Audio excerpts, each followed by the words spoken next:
வணக்கம். Daily news பேப்பருக்காக நான் சாலினி. வணக்கம். டெய்லி நியூஸ் பேப்பருக்காக நான் ஹேமண்ட் சரோன். தென்கிழக்கு அரபிக்கடல் மற்றும் அதை ஒட்டிய பகுதிகளில் வளிமண்டல கீழடுக்கு சுழற்சி நிலவுகிறது. இதனால் தமிழகத்தில் ஒரு சில இடங்கள் மற்றும் புதுச்சேரியில் இன்றும் நாளையும் இடி மின்னலுடன் மிதமான மழை பெய்ய வாய்ப்புள்ளது. பேரிடர் தொடர்பாக முதலமைச்சர் ஸ்டாலின் பிரதமர் மோடிக்கு கடிதம் எழுதினார். இந்த நிலையில் வெள்ள பாதிப்புகளை ஆய்வு செய்ய உள்ள மத்திய குழுவினர் இன்று சென்னை வருகிறார்கள். நாளை வெள்ள பாதிப்புகளை ஆய்வு செய்ய உள்ளனர்.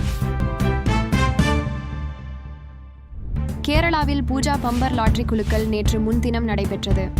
லாட்டரியில் முதல் பரிசு வென்றுள்ள தினேஷ்குமார் இந்த முறையும் 10 டிக்கெட்டுகள் வாங்கியதில் ஒரு டிக்கெட்டிற்கு 12 கோடி பரிசு அடித்துள்ளது.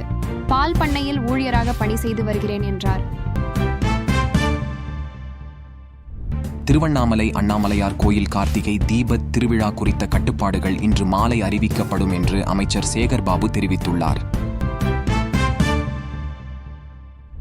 நாடாளுமன்றம் நோக்கி விவசாயிகள் இன்று பேரணி செல்ல இருப்பதாக வெளியான அறிவிப்பை தொடர்ந்து டெல்லி, ஹரியானா எல்லை மற்றும் சுற்றுப்புற கிராமங்களில் போலீசார் குவிக்கப்பட்டுள்ளனர்.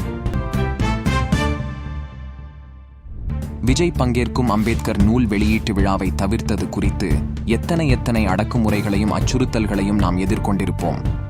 எனவே யாதுமுணர்ந்தே தவிர்த்தோம், பகையின் சூதுமறிந்தே தகர்த்தோம் என்று திருமாவளவன் தெரிவித்துள்ளார். ஸ்மார்ட் மீட்டர்களை பொருத்தி பராமரிப்பதில் அதானி போன்ற பெரு நிறுவனங்கள் கொள்ளையடிப்பதையும் அதற்கு தமிழக அரசு துணை போவதையும் அனுமதிக்க முடியாது என பாமக தலைவர் அன்புமணி ராமதாஸ் தெரிவித்துள்ளார். மத்திய இணை அமைச்சர் எல்ட் முருகன் எதிராக முரசொலி அறக்கட்டளை சார்பில் குற்றவியல் அவதூறு வழக்கு தொடரப்பட்டது. இந்நிலையில் முருகனுக்கு எதிராக முரசொலி அறக்கட்டளை தொடர்ந்த வழக்கு ரத்து செய்யப்பட்டது. பெருந்தன்மைக்கு உச்சநீதிமன்ற நீதிபதிகள் பாராட்டு தோய்வித்துள்ளது. பாபா சாஹேப் அம்பேத்கரின் நினைவு நாளை ஒட்டி நாடாளுமன்ற வளாகத்தில் உள்ள அவரது திருவுருவச் சிலைக்கு குடியரசு துணைத் தலைவர் ஜக்தீப் தன்கர், பிரதமர் நரேந்திர மோடி உள்ளிட்டோர் மலர் தூவி மரியாதை செலுத்தினர்.